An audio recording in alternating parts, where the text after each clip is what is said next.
related to, where's this article?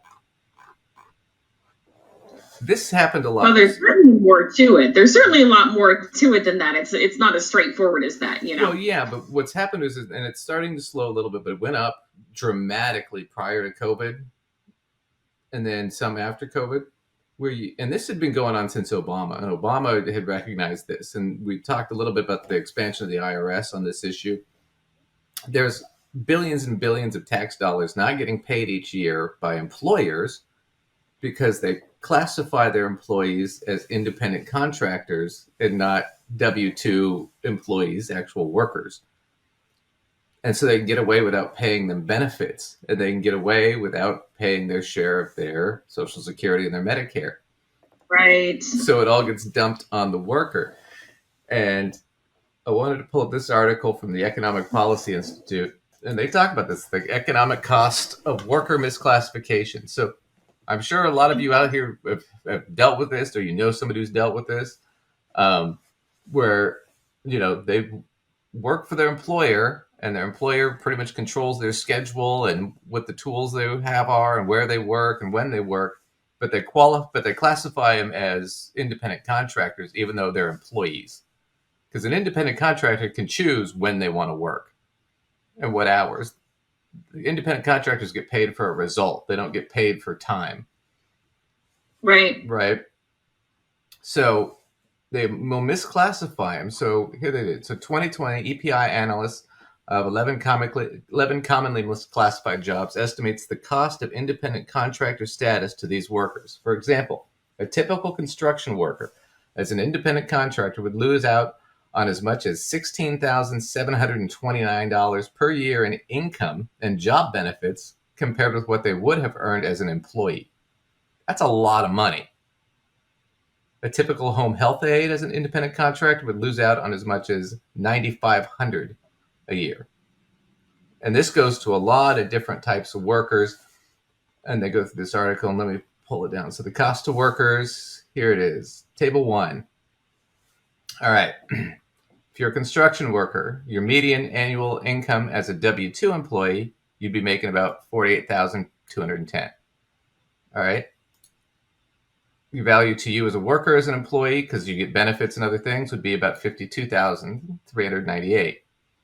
So on the low estimate, if you're an independent contractor, you'd be getting around $35,000 to a maximum of $42,000. So even on the high end, you're not getting nearly what you'd get. No. Right? Let me scroll over on this. So same one, we'll stick with the top. Construction worker. Range of cost to worker, that would be $10,000, right? 48 minus 42, right? The 52 minus the 42, my bad. The high end of the cost would be that. And so the estimated cost of the worker, 19.4% to up to 32%, 31.9. This is what it's costing you. It's costing around a minimum of 17 to 20% and as much as 34%. Around 25 to 30% of your income going to your employer because they don't have to pay you. Right. I mean, that's insane. Sometimes what it looks like on the surface is you're going to get paid a little more. It looks like your wage is going to be a little higher, so it looks enticing to do that.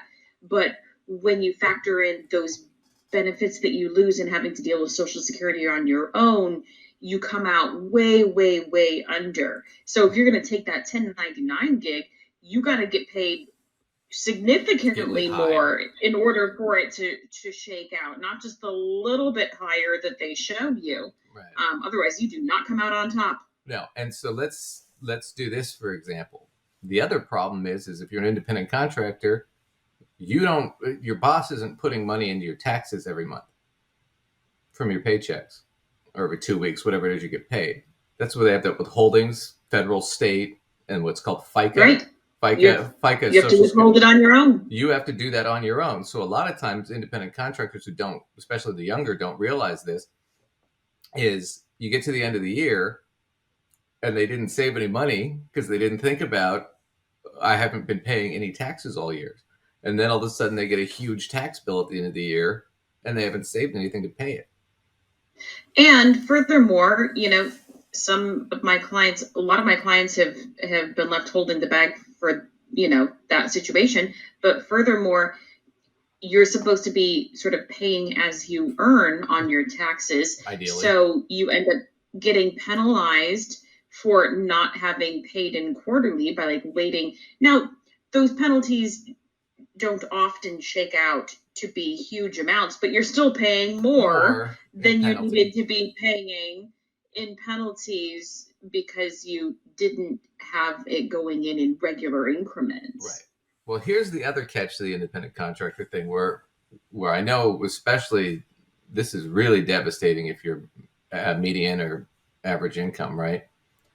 So I'm just going to use Salem, Oregon here, not too far from where I live. So this is just a tax calculator, just a basic tax calculator for the year.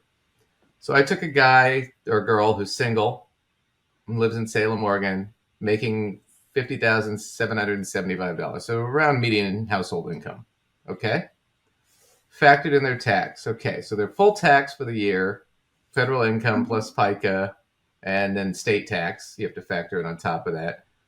Right. So total together for federal and FICA, they'd be paying $8,095. And then they'd have to pay another $3,541 in state tax. So they'd be paying $11,636 in taxes out of their 50-something thousand. So their take home would be about 39, right? Now, if you're an independent contractor, you might be able to take some deductions on work expense and stuff like that. But you're basically, your total effective tax rate's about 22.92% of the total amount you earned, right? However, if you're an independent contractor, you see this FICA, right?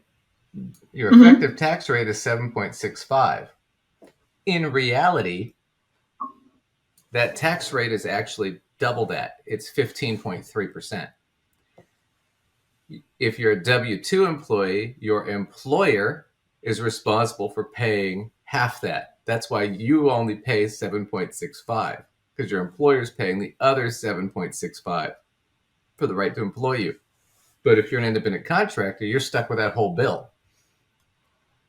So you got that $11,300 or $11,636 total with state that I've added to this.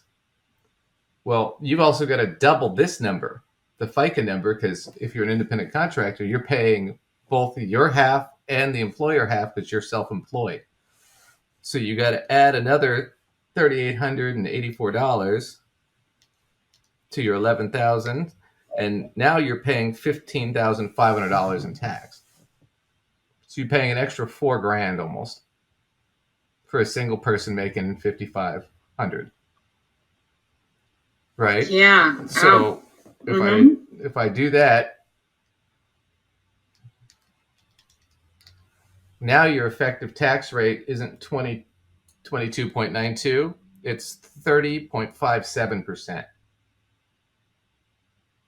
That is ouch. devastating.